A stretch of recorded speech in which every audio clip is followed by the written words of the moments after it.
दही चरुक नाती नहीं तू आई के यहाँ पवनाव संगे बैठ के तू कौड़ा तापत है। हाँ तोहर लाठी से लोला फोड़ा देव दही चरुक नाती हगा खौनू तो हम पूरा गांव हिरनावत है। हमें वहाँ ठंडी से एकदम हम कांपत है, तू यहाँ आई के कौड़ा तापत है।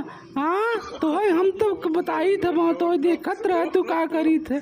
नहीं हो काजल नहीं है, पवन भैया बैठा रहें, रानी चटर्जी बैठी रहें, ई से हमो आई के ही बैठ गए।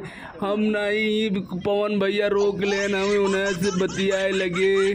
नहीं हो काजल हमें है इनके ही बैठा ले रहे, गलती हुई गई माफ कर दे, जाए दे छोड़ा जाए दब चाहिए मैं बस कौड़ा ताप के ठंडी में का करी जाए दे। अरे जाए दे तू काजल, तू झूठ ही पड़ी हो फोन चक्कर में।